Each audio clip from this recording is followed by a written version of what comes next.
স্বাগত আজকের বাংলাদেশে। আপনাদের সঙ্গে আছি আমি জাহিদ হোসেন। লোক সংস্কৃতির রকমারি উপাদানে সমৃদ্ধ বাংলাদেশ, এরই একটি শাখা প্রবাদ প্রবচন। যুগের হাওয়ায় ব্যবহারিক জীবনে এগুলোর আগের মতো আবেদন আর নেই, তবে শিল্প সাহিত্যের ইতিহাস ঐতিহ্যের উপকরণ হিসেবে অনেককে মনোযোগ দাবি রাখে এই প্রবাদ প্রবচন। এগুলি নিয়ে দরকার যথাযথ গবেষণা, প্রয়োজন সংগ্রহ সংরক্ষণের আরও বেশি প্রাতিষ্ঠানিক উদ্যোগ। এসব নিয়ে আজকের আলোচনা প্রবাদ প্রবচন। কথা বলতে আজ আমাদের সঙ্গে স্টুডিওতে আছেন বাংলা একাডেমির মহাপরিচালক এবং লোক সংস্কৃতি গবেষক ডক্টর শামসুজ্জামান খান, আঞ্চলিক প্রবাদ প্রবচন সংগ্রাহক সংকলক ও গবেষক ডক্টর আমেনা বেগম, ঢাকাইয়া ভাষা ও সংস্কৃতি গবেষক লেখক আনিস আহমেদ। আপনাদের স্বাগত। আমরা প্রথমেই ডক্টর আনিস, আপনার কাছ থেকে জানতে চাইব যে এই যে লোক সংস্কৃতির বিশেষ করে প্রবাদ প্রবচনের কথা আমরা যেটা বলছি, এটা কতটুকু সমৃদ্ধ? আপনি তো এটা নিয়ে অনেক কাজ করেছেন।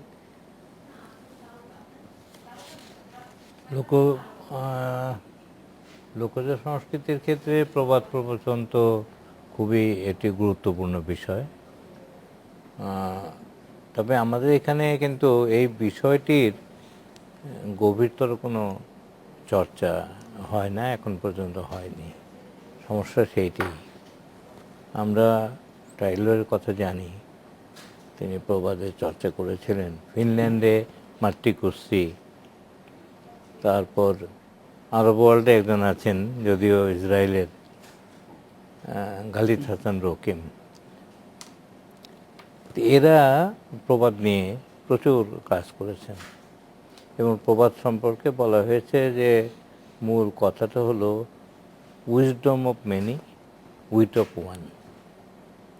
যুগ যুগ ধরে বহু মানুষ ধীরে ধীরে তাদের জ্ঞানের মধ্য দিয়ে, প্রজ্ঞার মধ্য দিয়ে একটি বিষয়কে দেখতে দেখতে ভূয় দর্শনজাত অভিজ্ঞতাকে একটি সংক্ষিপ্ত বাক্যে ব্যবহার করেন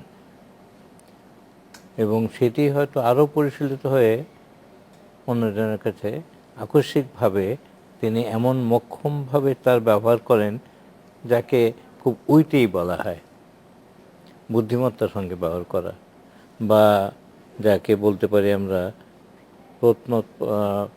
প্রত্নমতিত্বের সঙ্গে ব্যবহার করা। অনেকেই ধীরে ধীরে বহুদিন ধরে এই বিষয়টাকে ভেবেছেন, কিছুটা এর বিন্যাসগত রূপও তৈরি করে দিয়েছেন, কিন্তু একজন দেখা গেল তার একটা পরিপূর্ণ রূপে উপস্থাপন করছেন। সেই জন্য প্রবাদের যে অরিজিন, সেটা অনেক সময় লাগে। বহু সময় ধরে একটি সমাজের মধ্যে নানা রকম প্রবাদ তৈরি হয়, মানুষের অভিজ্ঞতায়, মানুষের কাজে কর্মে এবং ব্যবহারে। আমাদের এখানে হয় কি, যেমন সুশীল কুমার দে বাংলা প্রবাদের উপর একটা বই লিখেছেন, 5,000 প্রবাদ সেখানে সংগ্রহ করা হয়েছে। কিন্তু পাশ্চাত্য পণ্ডিতরা বলছেন যে এটি একেবারেই অর্থহীন। প্রবাদের তালিকা করে দিলাম, কিন্তু তালিকা করে দিলেই তো হবে না। সেই প্রবাদের উৎসটা যদি ব্যাখ্যা করে বলা যেতে পারে, কোন সমাজে ব্যবহার করা হতো, কী প্রেক্ষাপটে ব্যবহার করা হতো, কখন ব্যবহার করা হতো, পুরুষ ব্যবহার করতেন না নারী ব্যবহার করতেন, এই সব পটভূমিকা নিয়ে যে আলোচনা, সেরকম আলোচনা আমাদের এখানে হয় না। আমরা এখন মনে করছি যে একটি ক্রান্তিকালের সমাজের মধ্যে আমরা আছি। গ্রামীণ সমাজ থেকে ধীরে ধীরে আমাদের সমাজ নাগরিক একটি রূপ নিচ্ছে। এর ফলে প্রবাদেরও কিন্তু একটা পরিবর্তন নিশ্চয়ই ঘটে গেছে। যেমন একটি প্রবাদ ইংরেজিতে, জেরক্সিং ইজ দি নলেজ, অথবা জেরক্স ইজ নলেজ। ঠিক এইরকমভাবে অ্যালান ডান্ডেস কাজ করেছেন মার্কিন যুক্তরাষ্ট্রে, বা লাউরি হংকো, এরা কাজ করেছেন। এরা বলছেন, বিশেষ করে জার্মানি যিনি আছেন হারমান বাউজিঙ্গার, তিনি বলছেন যে আমরা মনে করছি যে আমাদের লোকজ সংস্কৃতি বোধহয় প্রায় বিলুপ্ত বা বিলুপ্ত হওয়ার পথে। তিনি বলছেন একেবারেই সত্য কথা নয়, বরং লোকজ সংস্কৃতি আরও বিশাল বিপুল বিস্তার করছে। এই যে আমরা কম্পিউটার ব্যবহার করছি, ইন্টারনেট ব্যবহার করছি, ফেসবুক ব্যবহার করছি, এর মধ্য দিয়ে কিন্তু অনেক প্রবাদ প্রবচন তৈরি হচ্ছে, যেটা আমরা হয়তো এখন খুব খেয়াল করছি না। আমরা খুব গভীরভাবে পর্যবেক্ষণ করে দেখছি না বলে বুঝতে পারছি না। দেখা যাবে এর মধ্যে থেকে অনেক প্রবাদ প্রবচন বেরিয়ে গেছে। যেমন ভাষার দিক থেকে হয়তো শুদ্ধ না, ধরা খাইছে, এই কথাটা কি আগে কখনো আমরা ব্যবহার করেছি? না। কখনো ব্যবহার করিনি, কিন্তু আমরা এখন এরকম শব্দ দেখি। আর গুল্লি মারো একটা কথা, কিন্তু এই ধরা খাইছে এর অর্থ কি সেটা ব্যাখ্যা করতে হবে আপনাকে। কখন হয়েছে, কোন সময় হতে পারে, কারা ব্যবহার করেছেন, কি প্রেক্ষাপটে ব্যবহার করেছেন। মানে একটি ভালো জিনিস করতে যেয়ে খারাপ করে ফেলেছেন, বা নিজেকে আড়াল করতে যেয়ে ধরা পড়ে গেছেন, সেইটা ধরা খাইছে। ধরা খাইছে আমরা এমনিতে প্রমিত বাংলা ভাষায় বলি না, কিন্তু এইরকম অনেক প্রবাদ কিন্তু এখনো তৈরি হচ্ছে, যেগুলো ওই যে বহু মানুষের জ্ঞানের বিনিময়ের মধ্য দিয়ে, অভিজ্ঞতার মধ্য দিয়ে ধীরে ধীরে একটা সময় হয়তো দেখা যাবে যে একজন এটাকে তার বুদ্ধিদীপ্ত প্রয়োগ করেছেন এবং সেটি পরবর্তীকালে একটা স্ট্যান্ডার্ডাইজড হয়েছে। মানে প্রমিত না হলে কিন্তু প্রবাদ হয় না। একজন ব্যবহার করলেন, সেটা কিন্তু হলো না। এবং এক লাইন দুই লাইনের মধ্যেই প্রবাদগুলো থাকে, সেইগুলো একজন ব্যবহার করলেন, পরবর্তীকালে পরিশীলিত রূপ নেওয়ার পরে সেটি কিন্তু দীর্ঘকাল ধরে চলে সমাজে, এবং তার বিশেষ প্রেক্ষাপট থাকে, এবং সেই প্রেক্ষাপট থাকে, পটভূমি থাকে, কী অবস্থায় ব্যবহার করতে হবে সেই বিষয়টা থাকে। তার মধ্য দিয়েই প্রবাদের একটা অসাধারণ ভূমিকা আছে। ভাষার ক্ষেত্রে অনেক বেশি এক্সপ্রেসিভ হয়ে ওঠে সেটা, মানে অনেক বেশি বাংময় হয়ে ওঠে, অল্প কথায় অনেক বেশি অনেক বেশি প্রকাশ বোঝানো করা যায়। সম্ভব। অনেক বেশি শামসুজ্জামান স্যার, আমরা একটু আমেনা বেগমের কাছে চলে যাব, কারণ তিনি আঞ্চলিক, বিশেষ করে একটি অঞ্চলের প্রবাদ প্রবচন তার সংকলনের সঙ্গে অনেক দিন যাবৎ যুক্ত আছেন।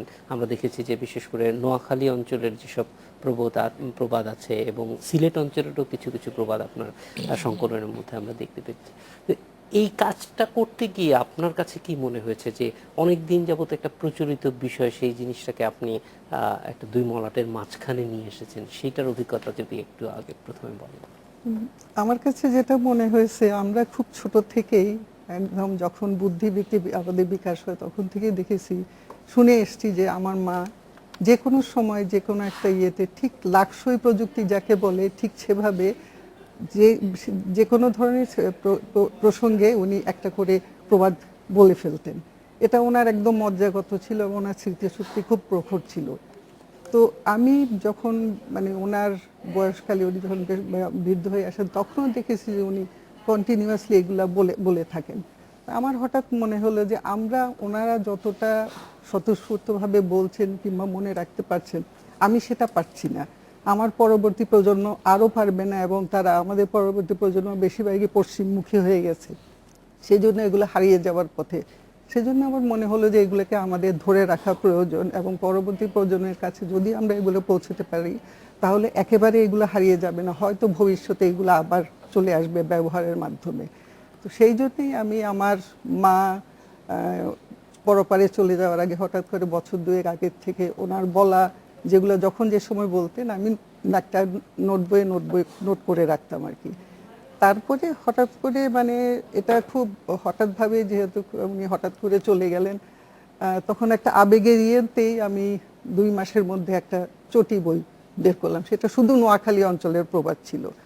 পরবর্তীতে আমার এক ছাত্র প্রতিম, এখন ছাত্র প্রতিম, সে এখন চিটাগাং বিশ্ববিদ্যালয়ে আছে, আমাদের ফিজিক্সেরই ছাত্র, শিক্ষক হিসাবে আছে। ও আমাকে বলল যে আপনি কেন নোয়াখালী অঞ্চলের সাথে সিলেটের কিংবা চিটাগাংয়ের একটা তুলনামূলক ইয়ে করেন না কেন?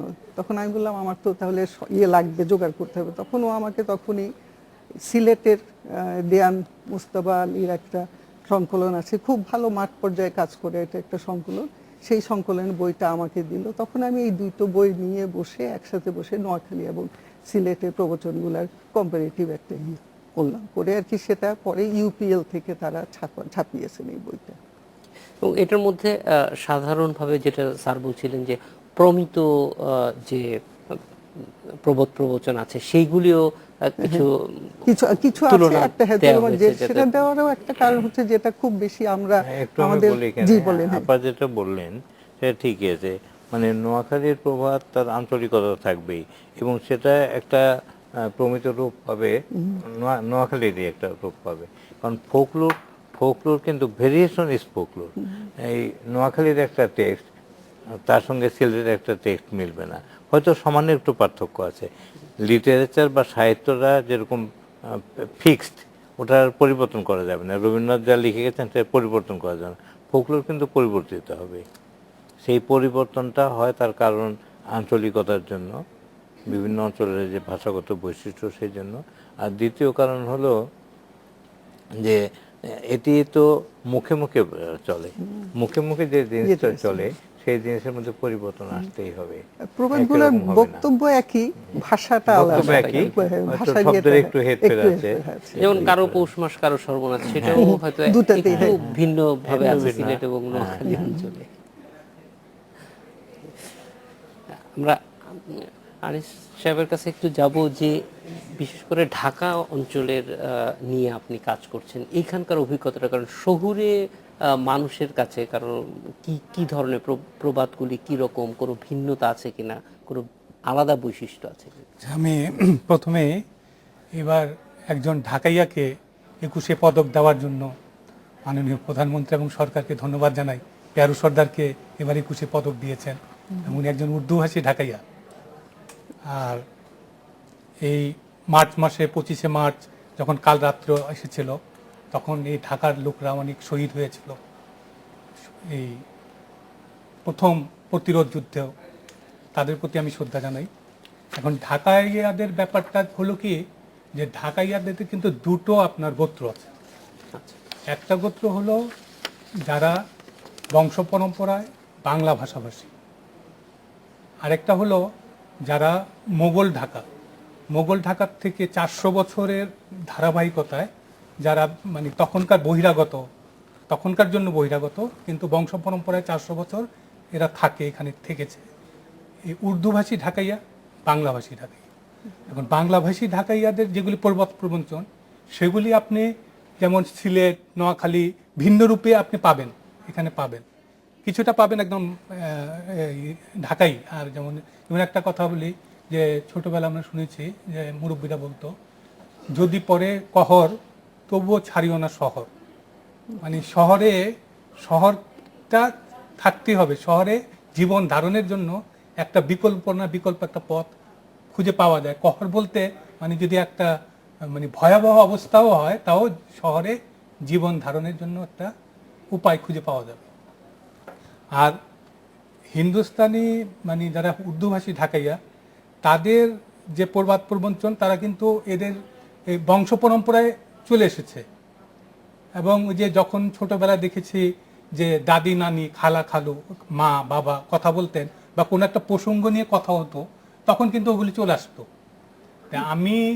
আমার বাবা মা দুজনই উর্দুভাষী ঢাকাইয়া ছিলেন। আমরা ছোটবেলা আমাদের নিকট আত্মীয় স্বজনের সাথে এখনো উর্দু ভাষায় কথা বলি, ঢাকায় উর্দু ভাষায় কথা বলি। আর আমার ওয়াইফ আবার বাংলাভাষী ঢাকাইয়া। ও যখন আমার সাথে কথা বলে, তখন কিন্তু ওই প্রবাদ প্রবঞ্চনগুলো অনেক সময় ব্যবহার করে। তো এটা কিন্তু অচেতনভাবে যারা ভাষার চর্চা করে, তাদের ভিতর প্রবাদ প্রবঞ্চনটা কিন্তু এখনো আছে।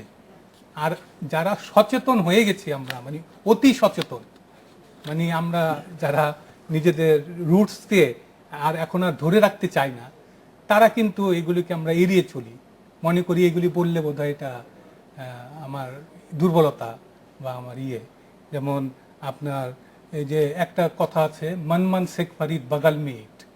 হ্যাঁ, এই কথাটা কিন্তু ঢাকাইয়ারাও বলে, দিল্লির লোকরাও বলে। আর ঢাকাইয়া উর্দুদের সাথে স্যার ভালো জানেন যে যেমন উর্দু নিয়ে একটা কথা আছে কি, যেমন ভারতে উর্দুর 3টা তীর্থস্থান ছিল। একটা হলো দিল্লি, একটা হলো লখনৌ, একটা হলো হায়দ্রাবাদ। ঢাকায় যারা এসেছে তারা কিন্তু অধিকাংশ হলো দিল্লি কেন্দ্রিক। মুন্সি আব্দুর রহমান তায়েশ তাওয়ারিকে ঢাকায় 100 বছর আগে লিখছেন যে দিল্লির কালচারটা 100 বছর আগ পর্যন্ত ঢাকার কালচারের সাথে একই রকম ছিল। এখন আমরা